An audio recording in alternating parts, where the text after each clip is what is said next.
My name is Lena, and I'm 22 years old.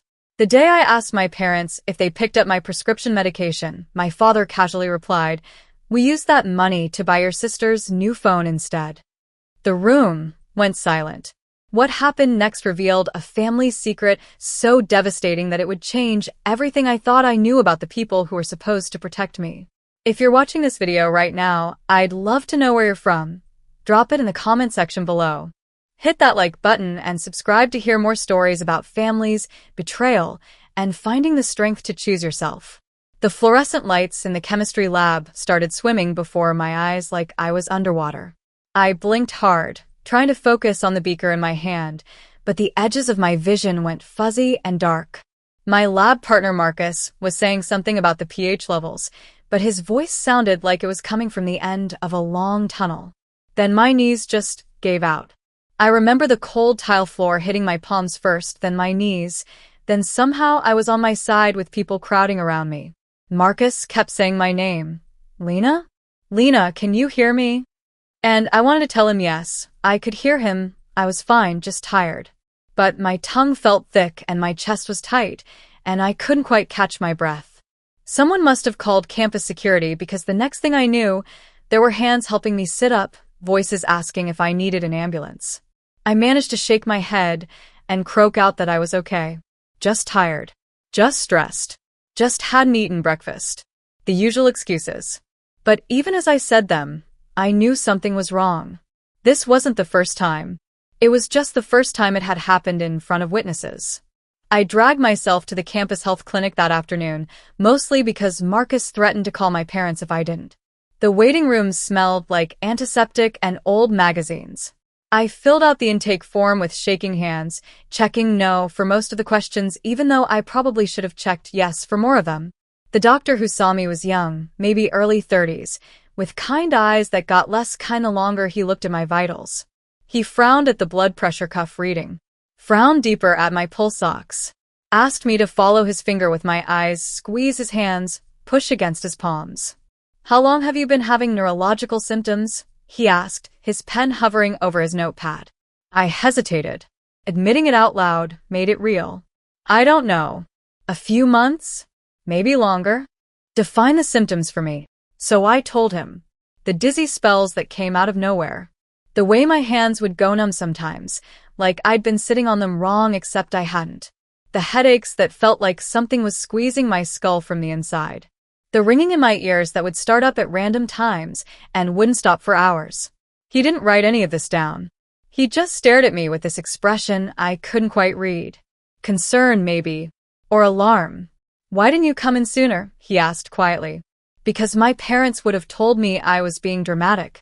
Because my sister Ava had state championships and piano recitals and a million other things that mattered more than my headaches. Because in my family, I'd learned a long time ago that my problems were always somehow less important than everyone else's. But I didn't say any of that. I just shrugged. I thought it would go away. He ran blood tests. Made me do some kind of coordination test where I had to touch my nose and then his finger over and over. Shined lights in my eyes until I saw spots. The whole time, his frown just kept getting deeper. When he was done, he printed something out and sealed it in an envelope. His hands, I noticed, were very steady as he handed it to me. "You need to take these medications immediately," he said. Not suggested. Not recommended. Need. And you need to follow up with a neurologist within the week.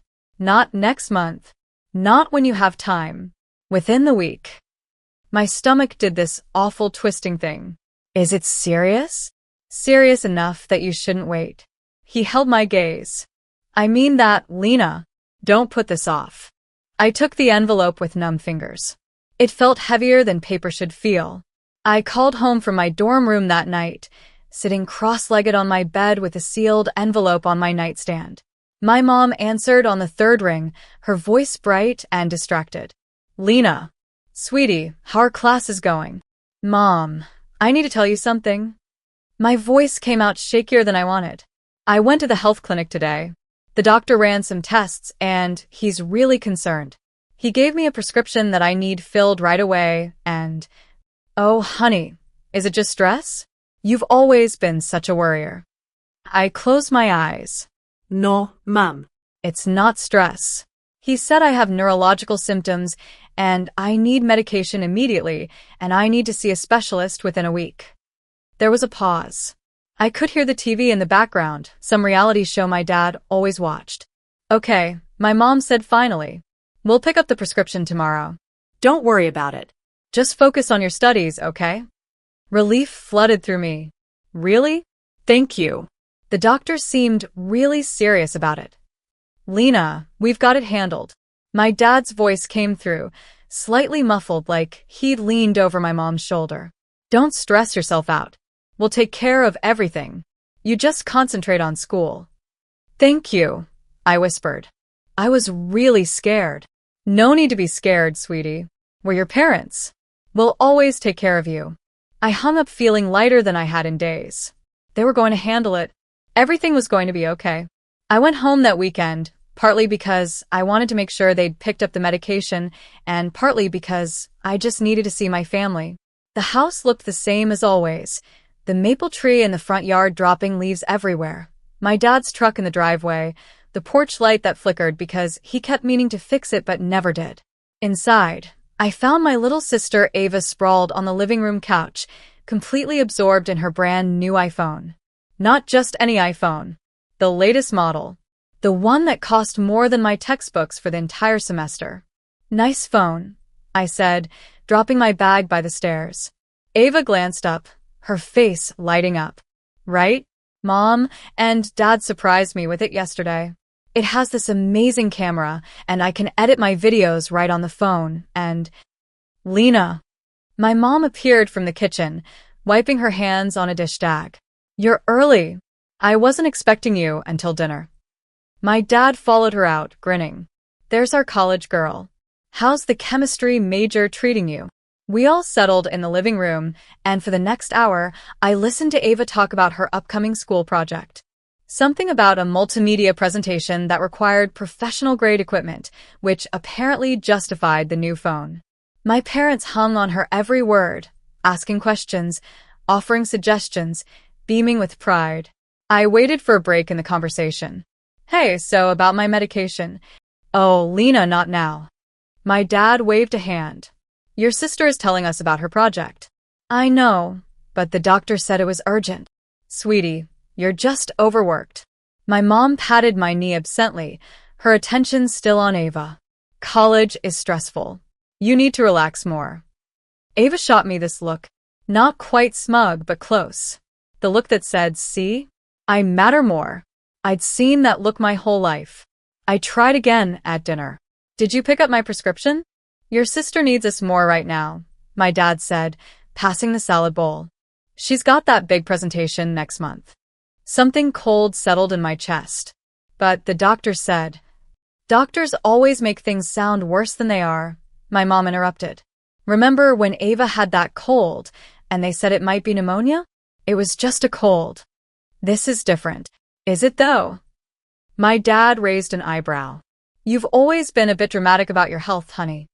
I put my fork down. My appetite was gone anyway. That night, I woke up gasping for air. My room was dark except for the streetlight filtering through the curtains. My heart was pounding so hard I could feel it in my throat. My fingers, both hands, were completely numb, like they'd been replaced with blocks of wood. I tried to sit up, and the room tilted violently sideways. I grabbed for my nightstand and missed, my numb hands clumsy and useless. Managed to get myself upright through sheer force of will. Sat there on the edge of my bed, breathing hard, trying not to panic. This was worse than the lab. Worse than any of the previous episodes. I needed that medication. Tonight. I stumbled downstairs, one hand on the wall for balance. The kitchen was dark. I flipped on the light and immediately spotted the counter where my mom always put pharmacy pickups. Nothing. Just Ava's phone box, some accessories she'd ordered, a stack of mail. No pharmacy bag. No medication. I checked the other counter, the table, even opened the fridge in case someone had put it in there by mistake. Nothing. My hands were still numb. My head was starting to pound. And in that moment, Standing alone in my parents' kitchen at 2 in the morning, I felt scared in a way I'd never felt before. Not scared of what was happening to my body. Scared that my own family didn't care enough to help me. I waited until Sunday lunch to bring it up. Family tradition. Everyone had to be there, phones away, attention focused. They couldn't brush me off or change the subject when we were all sitting around the table together. At least, that's what I told myself. Ava was showing off her new phone's features, demonstrating the camera's zoom function on the flower arrangement Mom had placed in the center of the table. My parents were appropriately amazed. I sat quietly, my fingers still tingling with that awful numbness, a dizzy spell threatening at the edges of my awareness. I waited until there was a natural lull in the conversation. Then I asked, keeping my voice calm and casual, "Did you pick up my prescription?" The doctor said it was urgent. My dad didn't even look up from his iced tea. He took a long sip, set the glass down with a soft clink, and said, "Oh, we used that money to buy your sister's new phone. She needed it for school." The words didn't quite register at first. It was like my brain couldn't process what I'd just heard. I must have misunderstood. He couldn't have actually just said. Ava was scrolling through her phone, not even pretending to look guilty. If anything, she looked satisfied. Vindicated, even. My fork paused halfway to my mouth. I set it down carefully, like I was defusing a bomb. My pulse was doing that pounding thing again, loud in my ears. "You used the medication money," I said slowly, "to buy a phone." "Lena, don't start." My mom's voice had that warning edge. The tone she used when she thought I was about to make a scene. "Don't start what?" Asking about medication a doctor said I needed immediately. "The phone was important," my dad said, finally meeting my eyes. "Ava's presentation is 30% of her grade. She needed professional equipment." I stared at him. At this man who taught me to ride a bike, who came to my 6th grade science fair, who used to call me his smart girl. And I didn't recognize him at all. "Right," I said. My voice sounded distant, like it was coming from someone else. "Then I guess you didn't read the warning label the pharmacist sent?" My mom's hand froze with her fork halfway to her mouth. "Warning label?" Her voice cracked. Just slightly. Just enough for me to catch it. "What warning label?" my dad asked, but his face had gone pale. Ava sighed dramatically, setting her phone face down on the table. "Lena, don't make this about you again. I needed the phone for my project. It's not like you're dying or anything." The silence that followed was so complete I could hear the clock ticking in the hallway. I leaned forward, looked my father directly in the eyes, and said, very quietly, "The doctor said the medication prevents neurological damage." Permanent neurological damage. As in the kind that doesn't go away. All the color drained from his face. Even his lips went pale. My mom made this small sound, like someone had punched her in the stomach. "Lena, you didn't say it was that serious. I told you it was urgent. I told you the doctor was concerned. I told you I needed to see a specialist within a week." My voice was still eerily calm. What part of that didn't sound serious? "Well, you should have been more clear," my dad snapped, but his hands were shaking. "I was clear. You chose Ava's phone over my health." Ava's face had gone from smug to uncertain. She picked up her phone, then set it down again.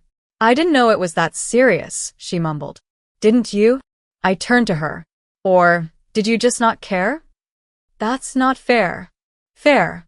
I almost laughed, but it came out wrong. "Brittle. You want to talk about fair?" My mom was frantically asking questions now, words tumbling over each other. "When did I see the doctor? What exactly did he say? Could we get the prescription filled today? Tomorrow? How bad was it really?" My dad tried defending himself. "We thought the phone was on sale. We can get your medication next week. The doctor said the longer I wait, the worse it gets." I pushed my chair back, standing up. The room swayed a little, but I steadied myself with both hands on the table. "He said immediate. He said urgent. He didn't say whenever your family gets around to it." "Lena, sit down. We'll figure this out." No. I grabbed my purse from the back of my chair. "No, I don't think we will." "Don't you dare walk out of this house," my dad barked. I looked at him. Really looked at him. This man, who was supposed to protect me, who was supposed to put my well-being before a phone, before his pride. Before anything. If anything happens to me, I said softly, remember this moment. Remember that you had a choice. I walked toward the front door. My mom was calling my name. My dad was standing up, chair scraping loudly. Ava was saying something about not being dramatic. But I didn't look back. I couldn't. If I looked back, I might stay. And if I stayed, I might forgive them before they deserved it. I drove back to campus with my hands gripping the steering wheel so tight my knuckles went white. My phone buzzed repeatedly, Mom, Dad, even Ava. I ignored all of them. The numbness in my fingers was spreading up my wrists now. The dizzy spell was getting worse. I pulled into the first urgent care clinic I could find. The waiting room was mostly empty on a Sunday evening. I checked in with a receptionist who barely looked up from her computer, then sat in one of those uncomfortable plastic chairs and tried not to think about the fact that I'd just walked out on my family, or that they'd chosen a phone over my health, or that this might actually be as serious as the campus doctor made it sound. When my name was finally called, I followed the nurse back with legs that felt like jelly. They took my vitals again. Blood pressure high, heart rate elevated, oxygen levels fine. The nurse noted the tremor in my hands when I tried to sign the consent forms. The doctor, who came in, was older, with silver hair and glasses that sat at the end of his nose. He reviewed my file on his tablet, frowning. You saw a campus physician last week? He asked. Yes. And he prescribed medication that you haven't started taking yet? My family was supposed to pick it up. They didn't. He looked at me over his glasses. Didn't say anything. Just looked at me in this way that made me feel simultaneously seen and utterly exposed. I need that medication, I said. My voice cracked. I need it now. Let me examine you first. The examination was more thorough than the one at campus. He tested my reflexes, my coordination, my responses. Asked detailed questions about every symptom. How long? How often? Had they gotten worse? Did anything trigger them? When he was done, he sat back and crossed his arms. I'd like to access your previous medical records. Do I have your permission? Sure. I mean, there's not much. I'm pretty healthy usually. He tapped at his tablet for several long minutes while I sat there picking at my thumbnail. Then his frown deepened. That's odd, he murmured. What? You're missing several years of medical data. Records from when you were. He checked the screen. Approximately 12 to 16 years old. There's a gap. My stomach dropped. What do you mean, a gap? I mean your pediatric records stop abruptly at age 12, then don't resume until you were 17. For years of nothing. He looked at me. Do you know why that would be? No. I don't remember being sick during that time. I mean, I had the usual stuff, colds, flu, but nothing serious. Has someone been altering your medical file? The question hit me like cold water. What? No. Who would? Why would anyone do that? He showed me his screen, though I couldn't make sense of most of it. These access logs show your file was opened multiple times from an administrative account. Changes were made to your patient history.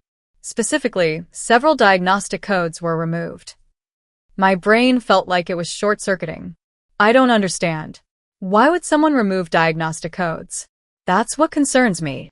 The doctor's voice was gentle but serious. Sometimes family members who have access to patient portals make alterations when they disagree with a diagnosis, or when they want to prevent certain treatments from being recommended. The room felt too small suddenly. Too hot. My parents wouldn't. Except maybe they would. Maybe they already had. I want to run some more advanced tests, he continued. And I'm going to refer you to a neurologist. This should have been addressed years ago. Years. My voice came out as a whisper. What do you mean, years? He hesitated, choosing his words carefully. Based on your current presentation and the progression of symptoms you've described, this isn't something that developed in the last few months. This is something that's been building for quite some time. The tests took 2 hours. Blood work, another neurological exam, something called an EEG, where they stuck electrodes to my head and told me to close my eyes. I lay there under the fluorescent lights, trying not to think about missing medical records and altered files and the possibility that someone in my family had been lying to me for years. When it was over, the doctor wrote me a prescription, the same one the campus doctor had prescribed, and handed it to me with very specific instructions. Take this twice daily. Don't skip doses. Don't wait. And see this neurologist. He handed me a referral card. I'm marking this as urgent. How urgent? I'm noting on your file that you should be seen within 72 hours. If they can't accommodate that, call me directly. He wrote his cell number on the back of the card. Doctors don't give out their cell numbers for minor issues. I walked out of the clinic with prescriptions clutched in my hand and got them filled at the 24-hour pharmacy next door. Stood there under the harsh lights watching the pharmacist count out pills into an orange bottle and felt something fundamental shift inside me. This was real. This was happening. And for some reason I didn't understand yet, someone had tried to hide it from me. My phone had been buzzing nonstop. I finally looked at it while waiting for my prescription. 17 missed calls. 32 text messages. Most were from my mom. Please call us. We're worried.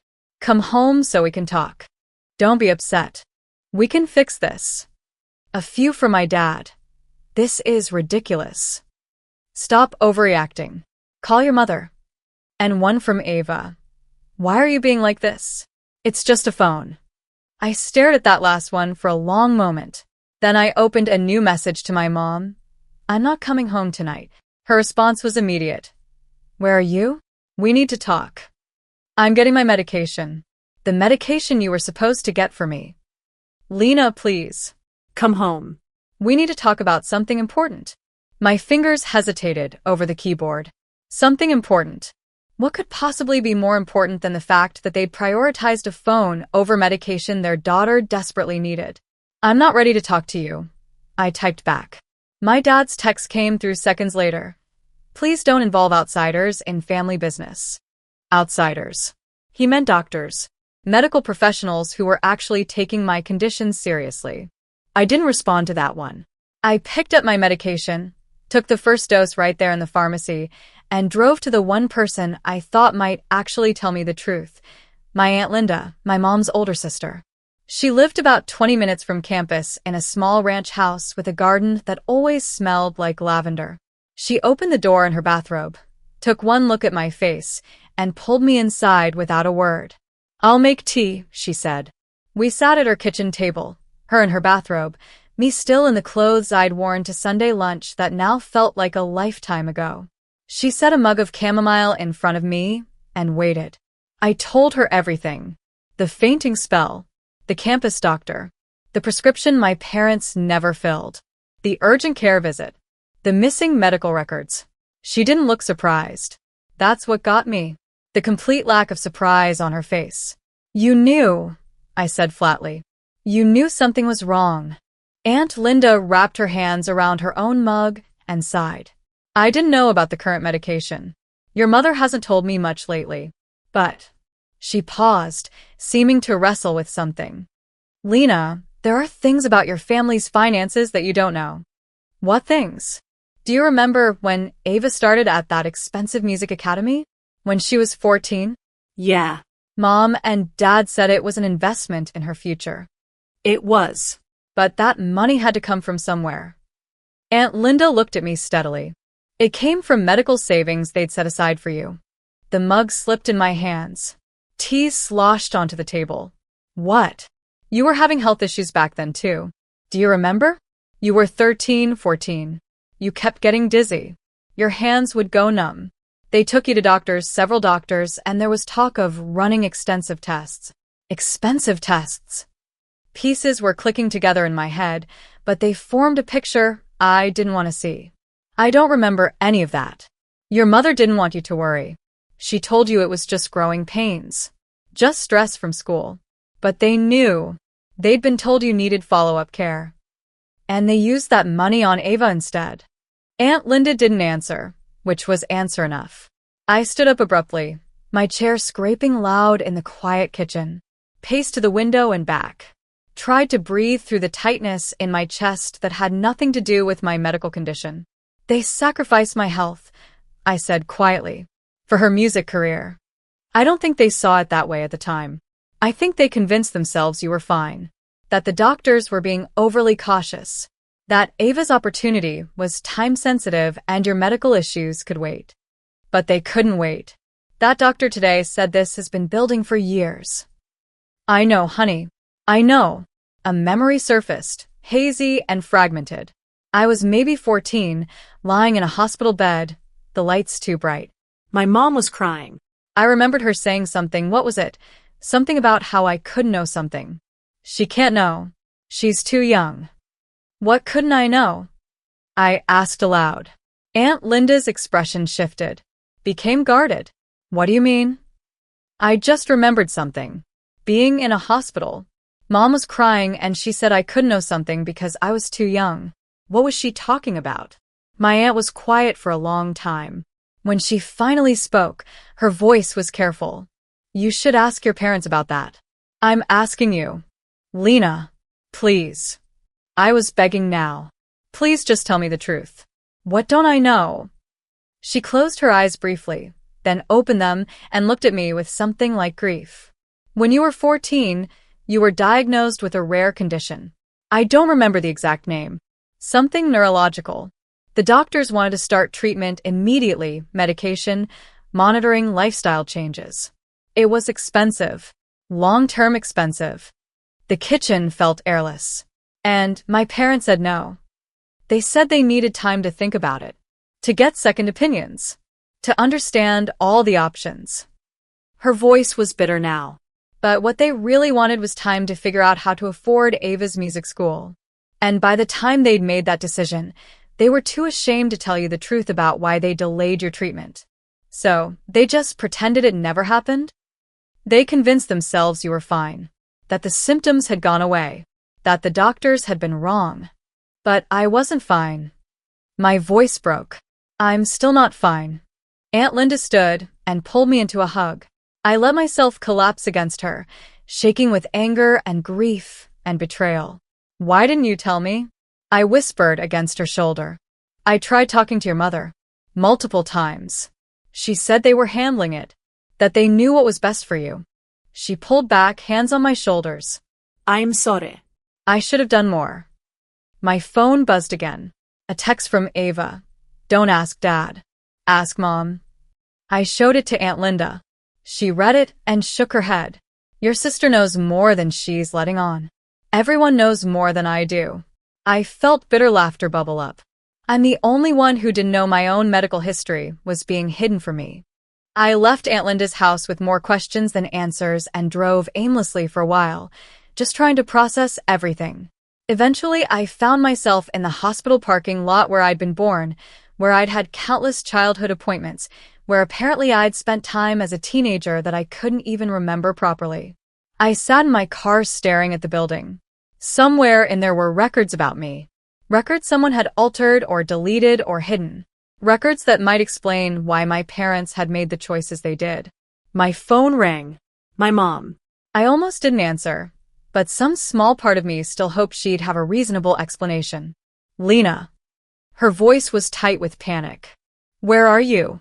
Please, you need to come home. We need to talk. I'm not coming home. This isn't something we can discuss over the phone. Then I guess we're not discussing it. I was surprised by how steady my voice sounded. You don't understand. There are things you don't know. That's the problem, Mom. There are a lot of things I don't know. Things you deliberately kept from me.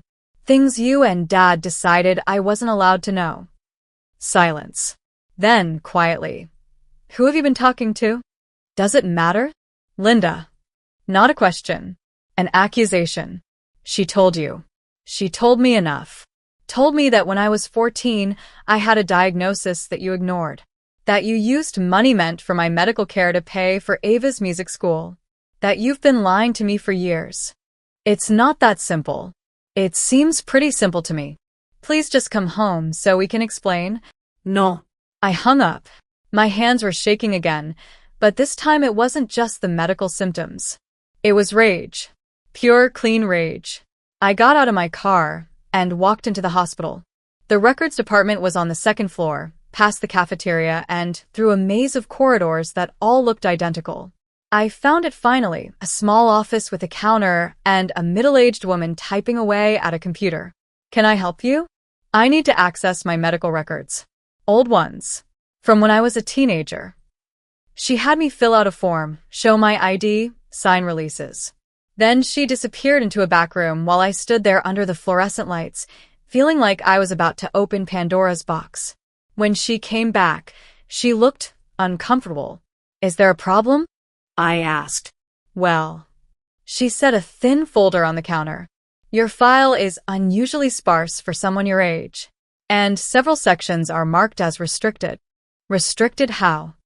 Restricted as in only a parent or legal guardian can access them. But they're my records, about my health. I understand, but these restrictions were put in place when you were a minor. You're over 18 now, but the flags are still active in the system. She opened the folder, showing me pages that were almost entirely redacted. Black bars covered most of the text. I can request to have them unrestricted, but it requires authorization from whoever set the restrictions originally. My parents. Most likely, yes. I stared at the censored pages.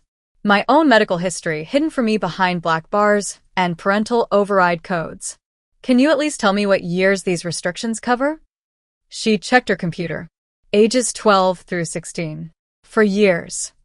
The same gap the urgent care doctor had noticed. That's very unusual, the receptionist added, clearly uncomfortable with the whole situation.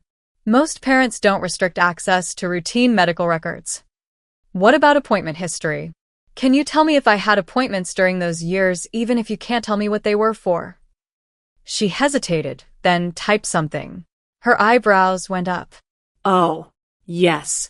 Quite a few appointments, actually. Multiple specialists. Neurology, definitely. Some with. She squinted at the screen. Looks like a genetic counselor? My heart was pounding again. A genetic counselor? Why would I see a genetic counselor? I can't access the notes. I'm sorry. What about the pharmacy? Can you see what prescriptions were written? More typing. More uncomfortable frowning. There were several prescriptions written during that time period, but they were all canceled or never filled. All of them. According to this, yes. Someone with parental portal access marked them as patient declined or family requested alternative treatment. But I didn't decline anything. I didn't even know I needed treatment. Can you tell me what the prescriptions were for? I can't see the specific medications. Those details are behind the restriction. I pulled out my current prescription bottle. Was it this? Was one of them this medication? She glanced at the label, then back at her screen. Wouldn't quite meet my eyes. I really can't say. Which meant yes. Which meant years ago, doctors had tried to prescribe exactly what I was taking now, and someone had prevented me from getting it. I left the hospital in a daze and called the neurologist's office for my car. They could see me tomorrow at 9 a.m. if I was willing to come in for a cancellation slot. I said yes immediately. Then I just sat there, trying to piece together the fragments of information I'd gathered. The missing records. The canceled prescriptions. The genetic counselor. The years of silence and lies. My phone buzzed. The pharmacist's name appeared on the screen. I'd given him my number when I picked up the prescription. Ms. Patterson? This is David from East Side Pharmacy. I have some concerning information about your medication that I think you should be aware of. Okay. When I was filling your prescription, I ran a routine check through our system. Your medication was prescribed to you once before, about 8 years ago, at our sister location. 8 years ago, I would have been 14. The notes in our system indicate there was an urgent warning attached to that prescription. Something about critical risk classification. But when I checked your current file, your risk level is marked as low. I don't understand. How can that be? That's what concerned me. So I did some digging. Someone with portal access changed your risk classification last week. Changed it from critical to low. That's not something that happens accidentally. The parking lot seemed to tilt. Someone deliberately downgraded how serious my condition is? I can't speculate on intent, but yes, the classification was changed. And because of that change, your current prescription wasn't flagged as urgent when your parents picked up the... He paused. Wait, did you say your parents didn't pick this up? They never went to the pharmacy. Oh, Oh no. Ms. Patterson, when someone with portal access changes a risk classification and then doesn't pick up a critical medication, that raises serious red flags. I think you need to document this. This might be medical neglect. Medical neglect. The words hung in the air like smoke. Who changed my classification? The access log shows it was done from your father's portal account. I don't remember driving back to campus. 1 minute I was in the hospital parking lot, the next I was sitting in my dorm room staring at my laptop screen. I logged into my patient portal, something I'd barely ever used because my parents always handled medical stuff for me. Created a new password because I'd forgotten the old one. Waited for the verification email. When I finally got in, I went straight to the activity log. My father's account had accessed my file 6 times in the last month. Each time, he'd made changes, removed flags, downgraded urgency markers, edited symptom notes I'd entered.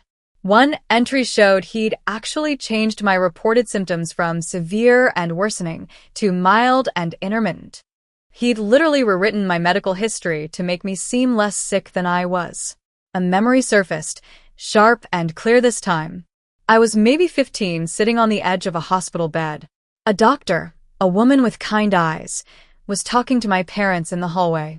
I couldn't hear what they were saying, but I could see my father's face. Angry. Defensive. My mother was crying. Then my father came back in and said, "Get dressed. We're leaving." The doctor doesn't know what she's talking about. We left. I don't remember ever going back. But I must have. Because my file said I had multiple appointments over the next year. Appointments I have almost no memory of. What else had they hidden from me? What else had they convinced me didn't happen? My phone rang again. Mom. I answered this time, but I didn't speak. Lena. Her voice was raw, like she'd been crying. Please. We need to talk. In person. There are things you need to understand. I understand plenty. I understand that you and Dad have been lying to me for years. That you used money meant for my health care on Ava. That Dad has been accessing my medical files and changing them to make me seem less sick. Silence. Long enough that I thought she'd hung up. How did you find out? She whispered finally. Does it matter? It's true, isn't it? It's not. It's more complicated than that. Try me. I've got time. Not over the phone. Please come home. Why? So you can gaslight me in person? So I can explain why we made the choices we did. You mean why you chose Ava over me? Why you gambled with my health, so she could have music lessons? That's not. Her voice broke. Lena, there are things about our family you don't know. Medical things. Things we were trying to protect you from. That stopped me. What medical things? I can't, not like this. Please just come home. Or let me come to you. But we can't talk about this over the phone. Give me one good reason why I should believe anything you say. Because I'm your mother. And despite what you think right now, I love you. I've always loved you. Funny way of showing it. I hung up, but her words stuck with me. Medical things about our family. Things they were trying to protect me from. I thought about the genetic counselor. About the way the hospital receptionist had looked uncomfortable when she saw my file.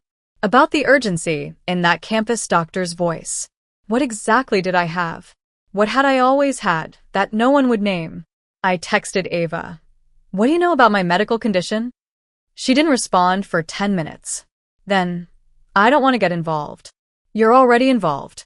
What did you mean earlier when you said not to ask Dad? Another long pause. Mom knows more than him. About the tests. About what they found when you were younger. What tests? What did they find? I don't know the details. I just know it's genetic. And Mom was scared.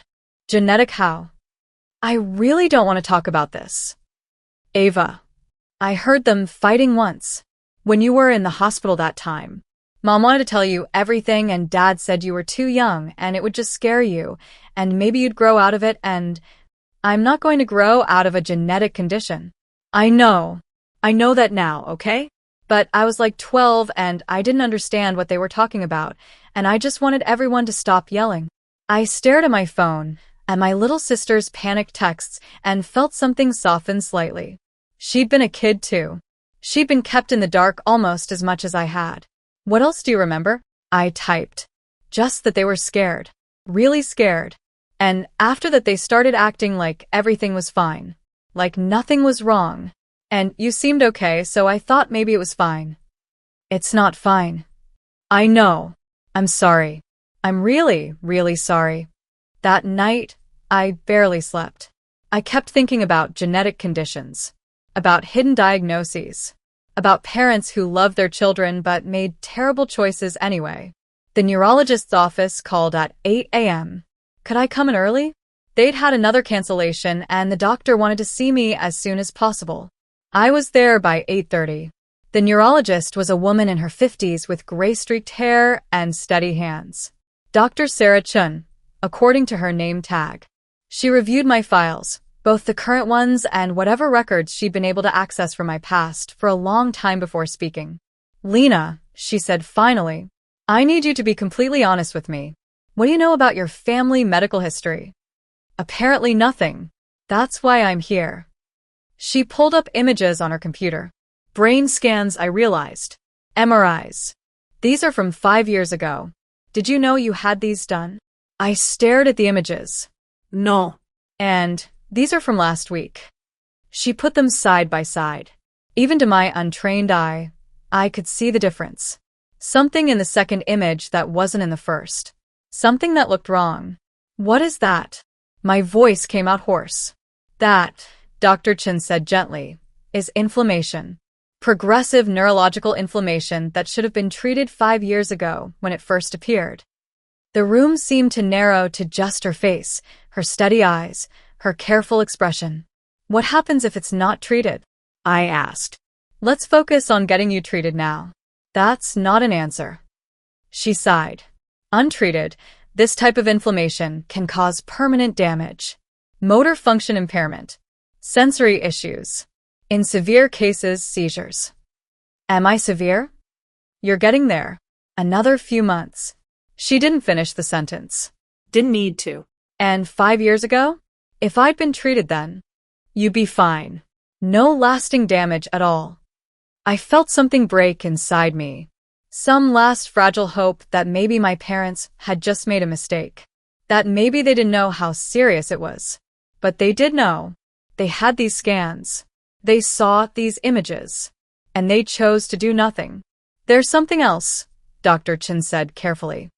The pattern of inflammation you have, it's consistent with a genetic marker. One that often runs in families. Meaning this might not be random. Meaning someone in your family might have the same condition. Or be a carrier. My parents would have told me if. Would they have? She looked at me over her glasses, not unkindly. And I didn't have an answer to that. I sat in Dr. Chen's office, staring at those brain scans, and something inside me just shattered. Not loudly. Not dramatically. Just a quiet, irreversible breaking. I need to talk to my mother, I said. Dr. Chen handed me her business card. Call me if you need anything. And Lena, start the medication today. Don't wait another hour. I drove to my mother's workplace, a dental office where she worked as a receptionist. I texted her from the parking lot. Come outside. Now. She appeared 3 minutes later, pale and trembling, her work badge still clipped to her cardigan. She walked toward my car like she was approaching a bomb that might detonate. I got out, stood there with my arms crossed, waited. Lena, don't. My voice was flat. Dead. Just tell me the truth. All of it. She looked around the parking lot, checking if anyone could hear us. Then she grabbed my wrist, not roughly but desperately, and pulled me toward the side of the building where the dumpsters were. Private. Hidden. I begged your father not to do it, she whispered. Her eyes were already red, already filling with tears. When you were 14 and the doctor said you needed treatment, I begged him. I said we couldn't wait. But he said we couldn't risk everything for something that might be serious. Might be. I pulled my wrist away. The scans were right there. The diagnosis was clear. He convinced me it could wait, that we could see if it got worse, that maybe you'd outgrow it. She was crying now, mascara tracking down her cheeks. The doctors suspected a degenerative neurological disorder. Treatment was expensive, long-term expensive. And your father said, let me guess, Ava's music school was more important. She flinched like I'd slapped her. We had the money. We did. But your father invested it. He said it was for all of our futures. A business opportunity that couldn't miss. And then it failed. All of it. Gone. So they'd gambled my health on a business deal. And lost. By the time you collapsed again, my mother continued, her voice breaking, we were too ashamed to tell you. Too ashamed to admit we'd waited. That we'd chosen wrong. Ashamed. I laughed, but it came out wrong. Hollow. You were ashamed. So you just… What? Pretended it never happened. Your father accessed your medical records. Changed things. Made it look less serious so doctors wouldn't push expensive tests. He thought if we could just keep you stable until you graduated, until you had your own insurance. Until it became my problem instead of yours. She didn't deny it. I thought about Ava. About her music school. Her competitions. Her new phone. Does Ava know about all of this? She overheard us fighting years ago. She knows you had a condition we didn't treat. She's been terrified you'd find out and blame her. I don't blame her. She was a kid. I looked at my mother, really looked at her. At this woman who'd packed my lunches and braided my hair and tucked me in at night. I blame you. And Dad. You had a choice. Every single day for years, you had a choice. Please don't leave. She reached for me again. We can fix this. We'll pay for everything now. Whatever you need. You can't fix 10 years of silence. I stepped back. You can't undamage my brain. You can't give me back the years I could have been healthy. Lena. No. I turned toward my car. You chose her. Every time. Every single time. And now I'm choosing me. I drove away while she stood there crying in the parking lot. I was almost back to campus when Ava called. I almost didn't answer, but something made me pick up. Lena? Her voice was small. Scared. Mom just called me. She's really upset. Good. Don't leave. Please. We can work this out. As a family. I pulled over. Put the car in park. Close my eyes. Ava, did you know I was sick? When we were younger? Silence. Ava. I heard them fighting one night, she whispered. You were in the hospital. Dad was yelling at Mom that they couldn't afford both. Your treatment and my school. And Mom was crying and saying they had to find a way. And then Dad said. Her voice broke. He said that keeping you calm was better than scaring you with a diagnosis you couldn't understand. And you agreed with him? I was 12. I didn't know what to do. I didn't understand how serious it was. But you know now. You've known for years. And you didn't say anything. I was scared. She was crying now. I was scared you'd hate me. That you'd blame me for their choices. That everything would fall apart. Everything is falling apart, Ava. It's been falling apart for years. We just pretended it wasn't. Please don't hate me. I wanted to hate her. It would be easier than this complicated mess of love and anger and grief. But she was my sister. And she'd been a kid caught in the same web of lies I had. I don't hate you, I said finally. But I can't be around any of you right now. I need space. I need time. How much time? I don't know. I hung up before she could say anything else. The next morning, I woke up to 17 missed calls and a voicemail from my father. I listened to it while taking my medication, the medication I should have been taking for years. Lena, listen. Don't talk to anyone about the tests. We can sort this out privately. Family business stays in the family. Call me back. I deleted it. Dr. Chen's office called at 9. Can you come in today? Your lab results are back and the doctor wants to discuss them with you immediately. I was there by 10. Dr. Chen's expression when I walked into her office told me everything I needed to know. This was going to be bad. She pulled up 2 MRI scans on her computer screen. One labeled 5 years ago, and one labeled last week. Even I could see the difference. The newer scan showed shadows that weren't in the old one. Patterns that looked wrong. "Lena," she said gently, "you should have been treated back then. The progression is significant." I already knew this, but hearing it stated so clearly, so finally, made something collapse inside me. "You have an early stage but progressive neurological inflammation disorder. It's treatable, but the delay in treatment has complicated things." Complicated how? My voice sounded distant, like it belonged to someone else. Long-term risks include partial motor delays, recurring fainting spells, potential nerve damage. She paused. Most of this could have been prevented if you'd started treatment 5 years ago. I sank into the chair. My hands were shaking. Is it my fault? For not pushing harder? For not? No. Her voice was firm. Sharp. You were a child. You trusted the adults in your life to protect you. This is not your fault. But it felt like my fault. It felt like I should have known. Should have fought harder.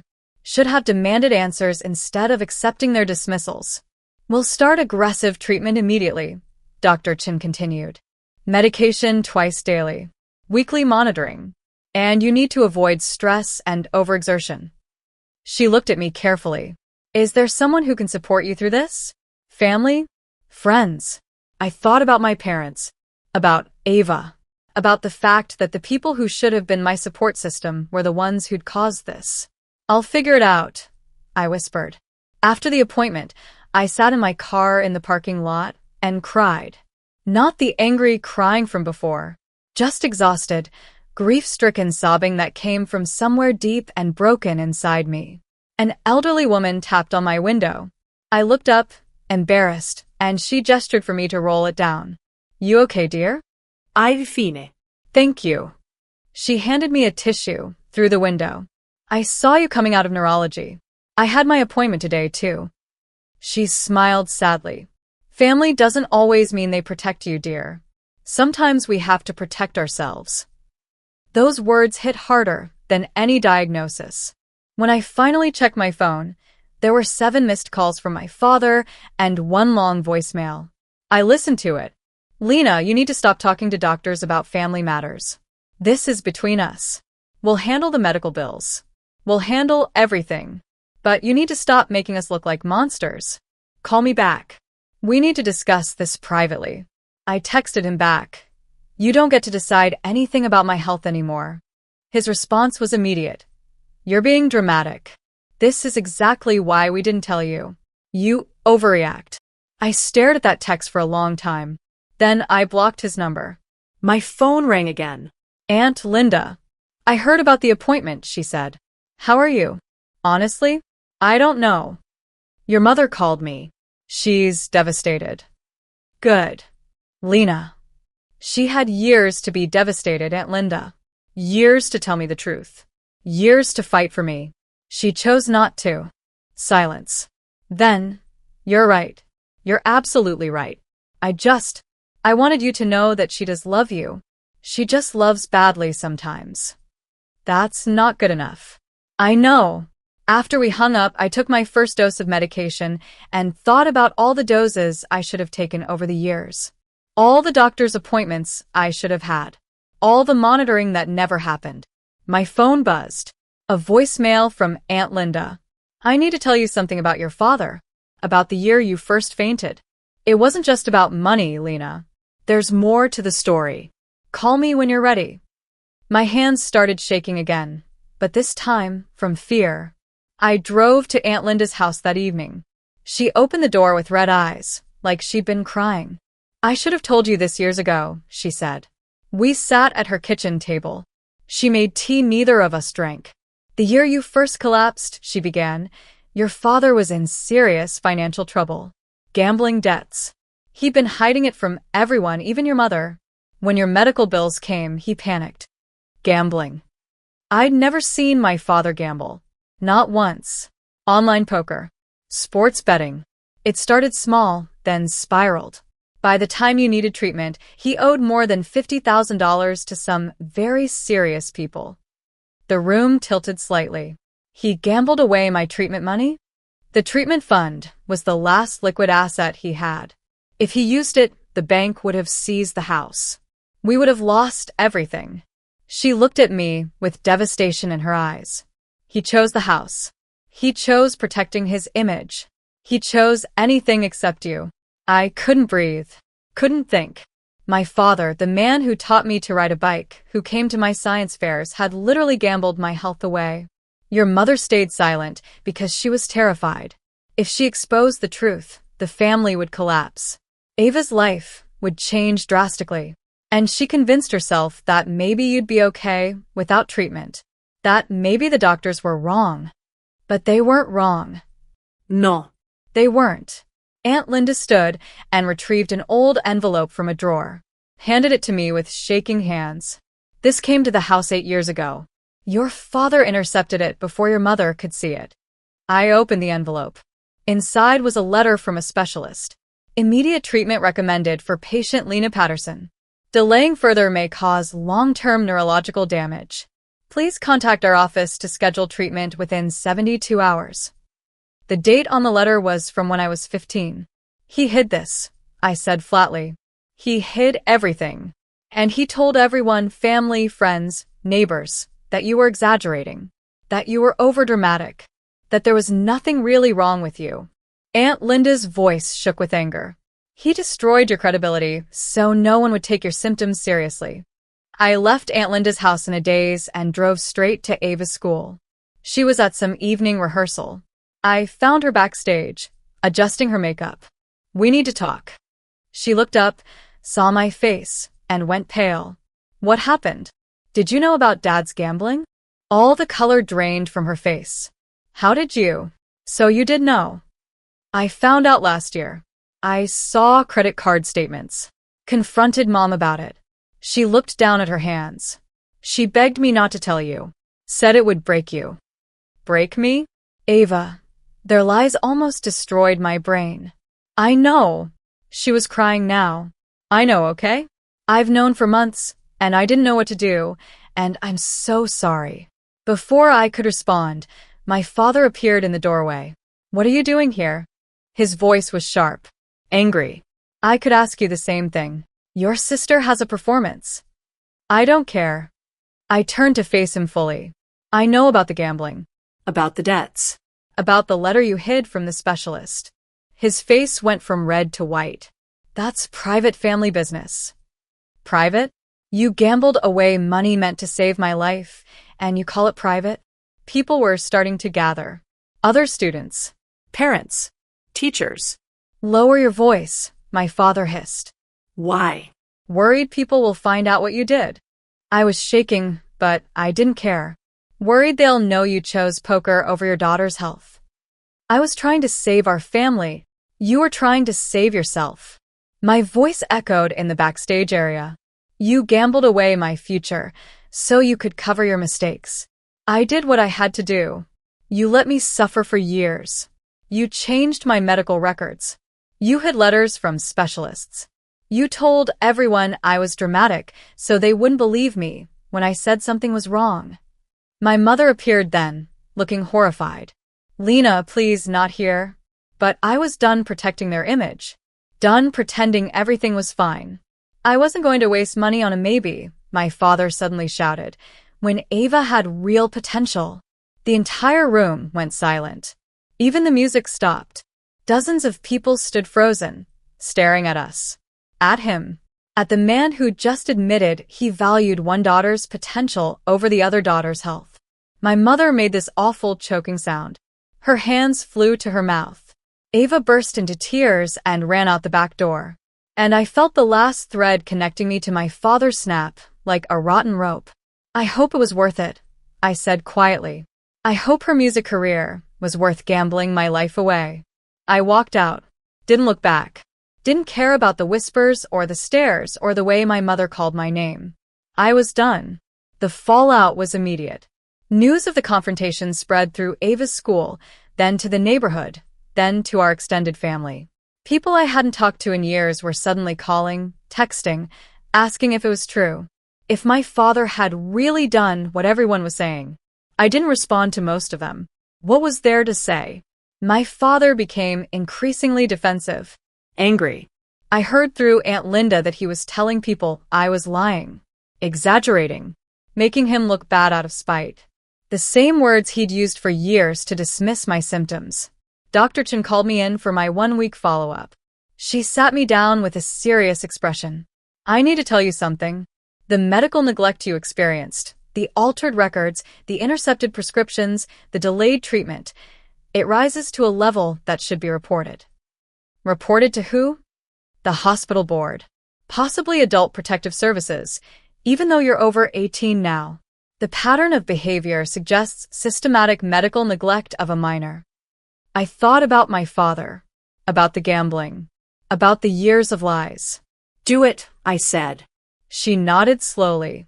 This might get complicated. Your family will be questioned. There could be legal ramifications. Good. I started therapy the following week. Not just for the trauma of the diagnosis, but for everything. The years of being dismissed. The favoritism. The realization that I'd been systematically gaslit about my own health. My therapist was a woman in her 40s named Dr. Reed. She listened to my story without interrupting, her expression carefully neutral. When I finished, she said, "You know this wasn't your fault, right? Everyone keeps saying that. Because it's true. You were a child. You trusted your parents to protect you. That trust wasn't misplaced, their actions were." It took 3 sessions before I could say it out loud without crying. My parents chose my sister over me. Yes, Dr. Reed said gently. They did. And that was wrong. Ava showed up at my apartment one evening. I almost didn't let her in, but something about the way she was crying made me open the door. She handed me a small notebook. Her childhood diary. "Read the entry from when I was 12, she whispered. I flipped to the date she indicated. The handwriting was messy, childish. I hope one day Mom and Dad love her like they love me. I don't know why they don't. Lena is smarter and nicer, and she never complains even when she's sick. I wish I could fix it, but I'm just a kid, and nobody listens to kids." I looked up at my sister. Really looked at her. She was 17. Still basically a kid. And she'd been carrying this guilt for years. "I'm sorry," she sobbed. "I'm so sorry. I should have done something. Said something. I should have." I pulled her into a hug. She collapsed against me, crying into my shoulder. "You were a kid," I said. "This wasn't your responsibility." But I knew. I knew they were treating you wrong, and I didn't. "You were a kid," I repeated firmly. "This was on them, not you." We sat on my couch for an hour while she cried. I didn't cry. I think I'd run out of tears. My mother tried to make amends. She brought boxes of receipts and old letters, proof that she'd fought for me, at least at first. Proof that she'd tried to stand up to my father before she gave up. "I was weak," she said, sitting in my apartment with red eyes. "I should have been stronger. Should have protected you better. I let him convince me that we were doing the right thing." "You weren't weak. You were complicit." She flinched. "I know. I know that now. And I'm so sorry." I wanted to forgive her. Part of me did forgive her. But forgiveness didn't mean forgetting.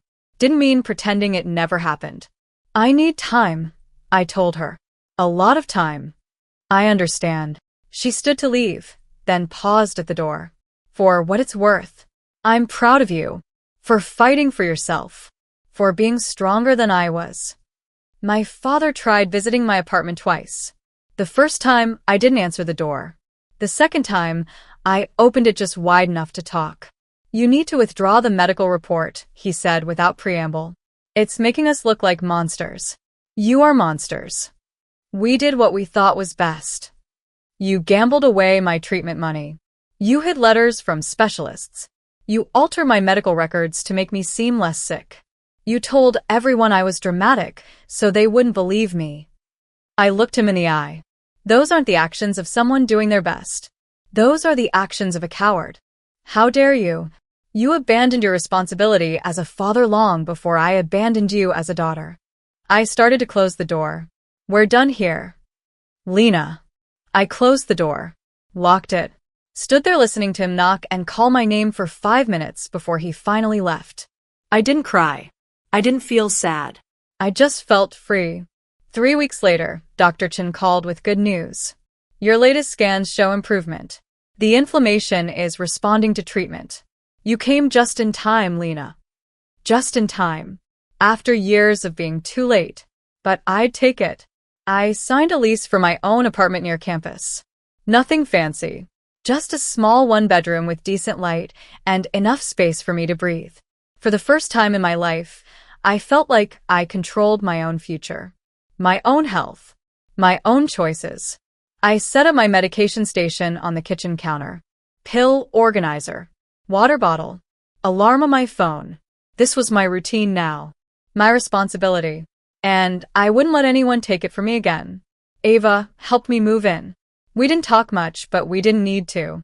She was trying. That was enough for now. My mother came by once, bringing groceries and cleaning supplies. She didn't stay long.